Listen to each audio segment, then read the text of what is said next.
Hey guys, alright. So today we're doing something kind of different, kind of unique.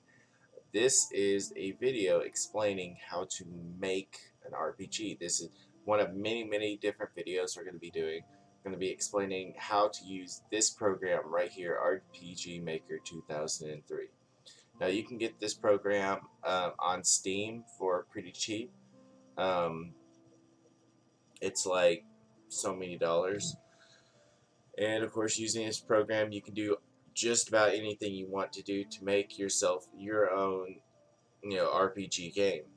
So first off, we're going to explain a few things. Let's start with just creating a project. Okay, project would be the game itself. So we're gonna be creating a game. We're gonna call this game. All right, and we're gonna title the name of the game. Because like it's got project name, then the actual name. The name's what people are gonna see when they see the icon or whatever. We're gonna call this tutorial. Nah, test. We're just gonna call it test.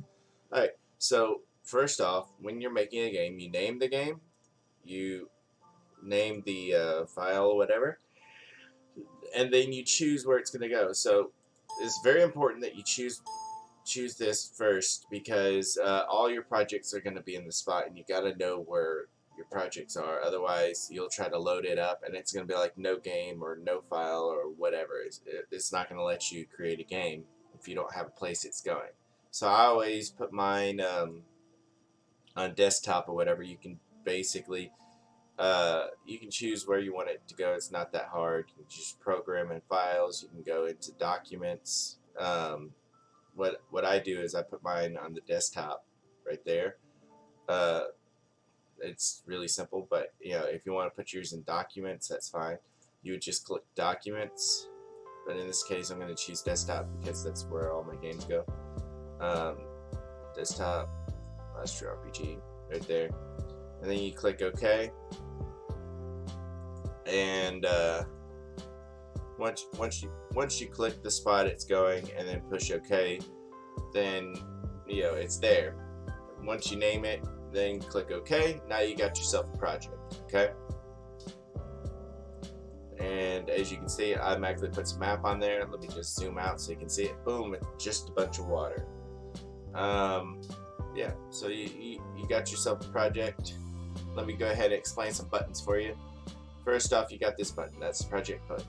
That right there is the open existing project button. That's the close button. So you go, click close, or you can click the other one. And of course, I named this one game test. Ignore these. Game test. Click open. Back in the file. Now you got this right here. You can, let's say you take grass right here, and you click on this little square right here. It says select map elements. You can just move them around. So it's like the cut feature in Microsoft Paint. You can zoom in with the magnifying glass. You can do individual spots. So now we got ourselves an island in the middle of this water. By the way, this is supposed to be the world map. The first map you get is supposed to be the world map. But you can make it whatever you want. Then let's say you want to take an area and just cover it with one single block. You got this, boom. Then, or you can make it a circle. There you go. And then of course paint. Let's say you want to change everything on this island to having trees. There you go. Now let's explain these right here. These right here you will not need until you're actually done with the game. This is how you revert the game into form that people can use. So let's not worry about these for now. Now I got these very important 3 buttons right here. These are called layers, and how these layers work is, okay, you got the first 2 ones, the green and the blue. The green one allows you to make hold on, let's just go ahead and change it all into grass. The green one allows you to make your map layered out with ground and blocks and whatnot. Then you got your second layer, which is details on that. So now you got your grass, and now you got your trees on your grass, you know? There's a bunch of trees. And then let's just put a big tree. Now if you want this to say be a, let's create a new map real quick. I'll explain what this means later, but for now, let's just go with this. Alright, let's zoom in real close. This is just a small little area, okay? So, let's go ahead and click. We got grass here. Now we want to have palm trees. We'll go with palm trees for now. Boom, boom, boom. Alright, and just for the heck of it, we'll go ahead and you can just, this right here, by the way guys, I forgot to explain what this is. This right here is your tool set. This is what you have to kind of paint your canvas. So right here, this is your first layer. It's your grass, your rocks, your blah blah blah. This is your ground floor, and this is the mid-level floor that has your objects. So let's say you want to put some jewels on the ground just for the heck of it. There you go. Now that's what these layers do. Let's go to the third and most important layer. This is the event layer. See how everything turns into a grid? That's because it allows you to pick specific spots to put events. For instance,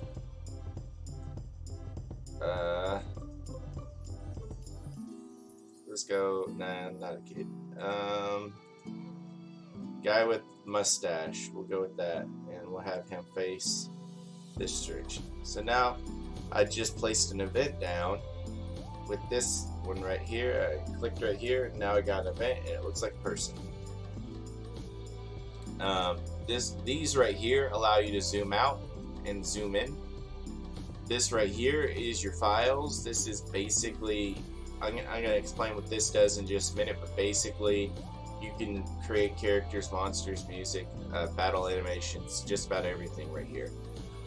This is how you import music. So say you want the music that's playing right now in the background, you can put it, bring it in right here, put it in the proper file. Say you want to actually just play music, you can actually play music right here. Just click the music, you can hear what it sounds like. You're like, let's go ahead and pause this real quick.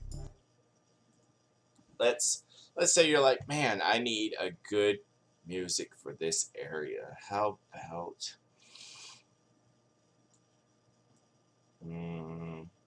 about this? Hero. That doesn't sound like a good music to have playing right here. How about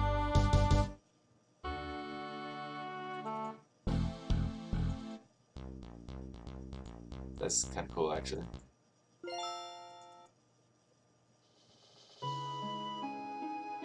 I like that. Memories 2, alright?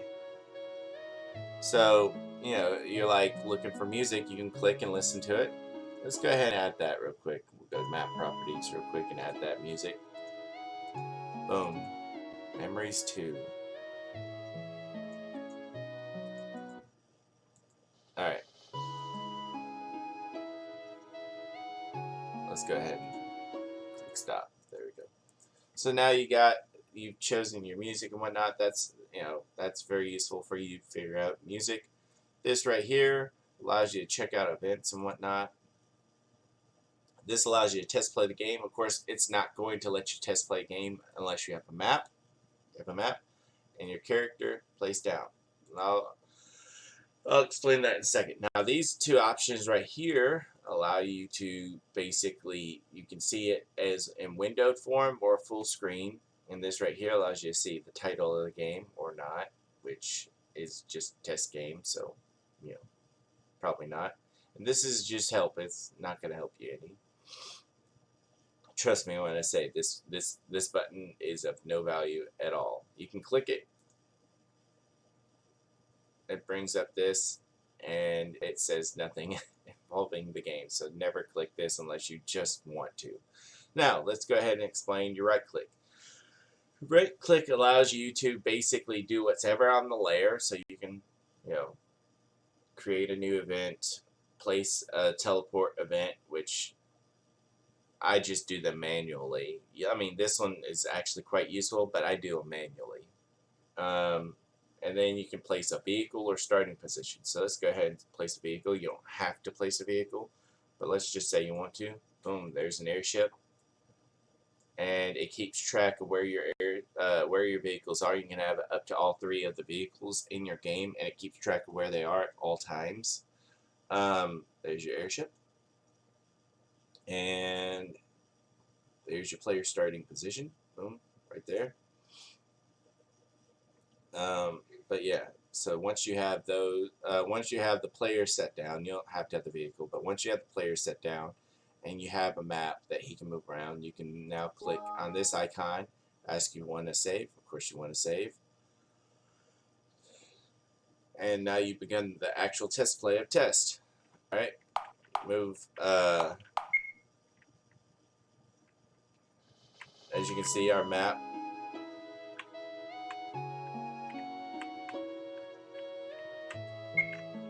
Pretty cool.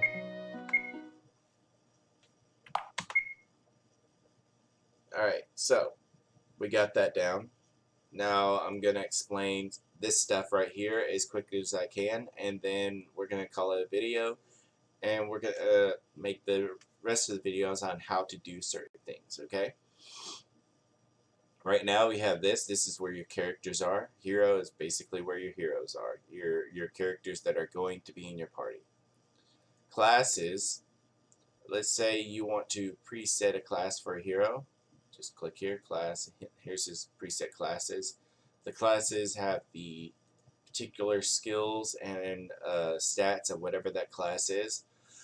So if you wanted to, let's say you don't even have to start off main character as a class. You could just say non-class. Give them crappy stats, no skills, crappy weapons, no title, just basic stats right here. What you got. And throughout the game, you can just be like, and of course, the class would be like level 1 or whatever. But you could go to like a town, talk to somebody, and class change into whatever these classes are. And of course, you'd start at level 1 for whatever the class is, or whatever, and have the abilities that are associated with these classes. It's kind of cool. That's one way to do it. Another way to do it is to actually, let's say you don't want to do classes. Let's say you just want to do who your hero is. You give them a title, you manually choose what their stats are, you set their experience points, and then you set their skills. Now they're that. So anyway, you got your hero, you got your classes, you got your skills. These are your abilities, your spells, your skills, your spells, your everything. And just so you know, I mean, like, they count in more than one stat. You can get magic, blessing, invoke, fury, weather, and you can actually name these type of things. So if one person has like weapon, let's say Final Fantasy VI, for instance. In Final Fantasy VI, everybody had multiple different things. You had your martial arts with Savin. You had trance with Terra, so on and so forth, magic. That's typing. You can actually name typing and choose your abilities, make the abilities, and decide what they do, so on and so forth. Items, same thing. Let's say you want to make weapons, armor, accessories, so on and so forth. Make that here. You can make items to do stuff like potions and whatnot. You can design all that stuff here, and you can actually design it in specific ways too to make it do specific things, which is really cool. So say you want to drink a potion, but that potion makes someone poisoned, or say you want to use an antidote, but that antidote, when you use the antidote, it gives somebody like an extra so much HP, or can only be used during the field or on certain heroes, or whatever. Now you got monsters. You can create your monsters here and make them really powerful or really weak. You know, you can decide what their attacks are, so on and so forth. Making monsters.